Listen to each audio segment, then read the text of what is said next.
BFM Business, Intégral Placement, la vie IMO. Et on va parler des SCPI désormais avec Frédéric Fusain. Bonjour. Bonjour. Vous êtes le patron de Quorum AM.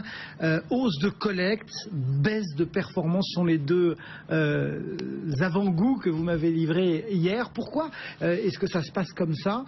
Quelles sont les raisons finalement, d'abord peut-être du succès des SCPI? Pourquoi tout le monde en parle?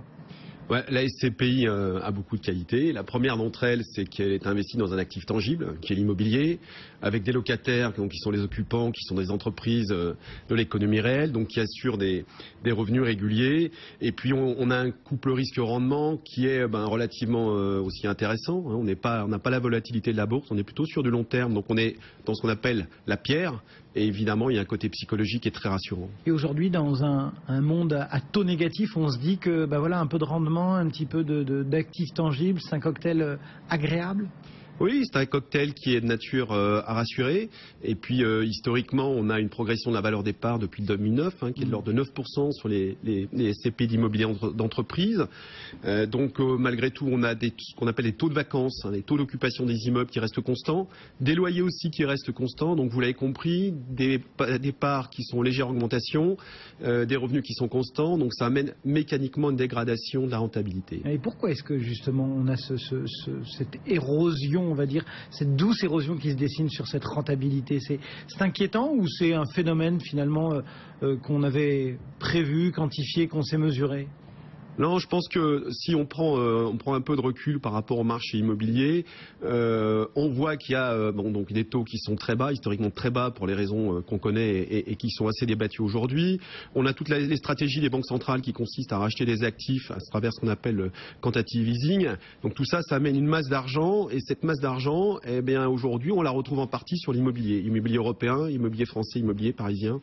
Donc on assiste quelque part à une hausse des prix avec une arrivée massive d'argent sur ces marchés immobiliers. Et les CPI sont des acteurs comme des autres qui investissent mais qui ont beaucoup de concurrents qui eux aussi ont de l'argent. Ouais, du coup, la hausse des prix fait que mécaniquement, il y a cet impact sur la rentabilité. Voilà, alors tout ça se passe à un moment où la SCPI rencontre beaucoup de succès, donc une collecte importante, et donc on fait rentrer dans les SCPI des actifs qui sont de plus en plus chers. Donc vous l'avez compris, des actifs de plus en plus chers, beaucoup d'investissements, ça amène mécaniquement une dégradation de la rentabilité.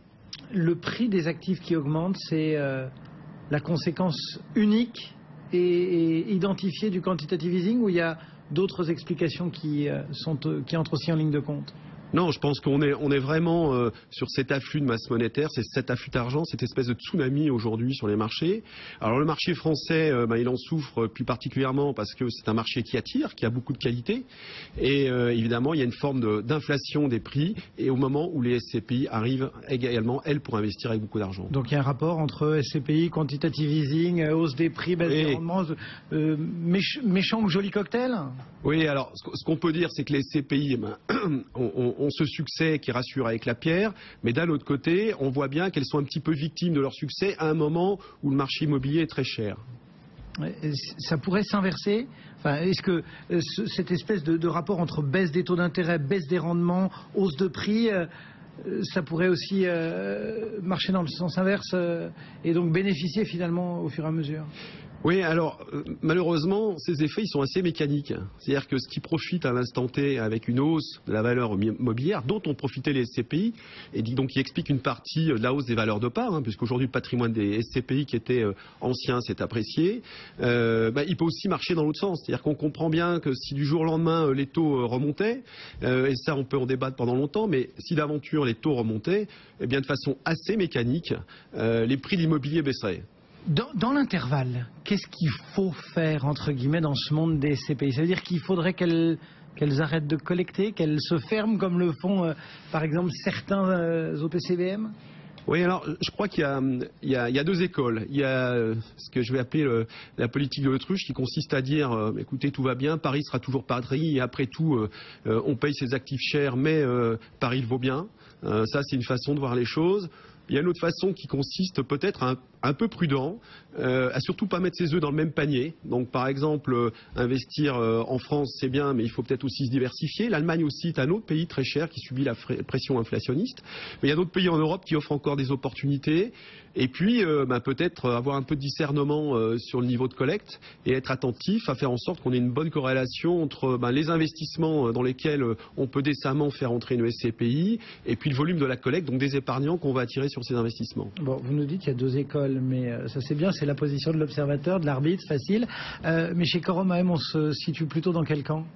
Chez Quorum AM, on prévoit un plan d'investissement pour l'année 2016 et puis en fonction de ça, on déroule un plan de collecte. C'est-à-dire qu'on sait qu'on ne dépassera pas un certain montant de collecte sur l'année pour être capable de les investir dans de bonnes conditions par rapport à la stratégie de ce fonds, puis en anticipation de ce qui pourrait se passer dans l'avenir avec une hausse des taux d'intérêt que certains imaginent ne jamais se produire. Mais vous savez qu'en la matière, l'histoire bégaye souvent. L'impact d'une hausse de taux, par exemple, vous arrivez à la quantifier aujourd'hui dans le marché immobilier, SCPI, du crédit? Alors, je vais vous faire une réponse en deux temps.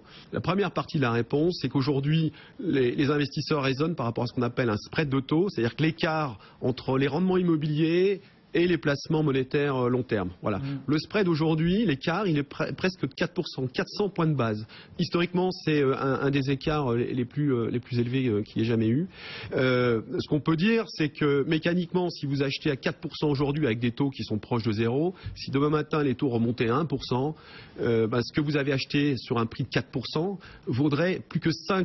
C'est-à-dire que vous avez perdu près de 25% de la valeur. Alors, c'est sans doute pas aussi mécanique, aussi linéaire et aussi élastique, mais c'est sans doute un ordre de grandeur qui est entre 10 et 20% de perte de valeur avec nos taux de 100 points de base. Voilà. Donc c'est ça qu'il faut être capable d'anticiper en achetant au bon moment, au bon timing et être un petit peu opportuniste par rapport à ce qui se passe sur le marché européen. Ça, c'est notre stratégie. Donc il faut avoir un petit peu de longueur de vue quand on...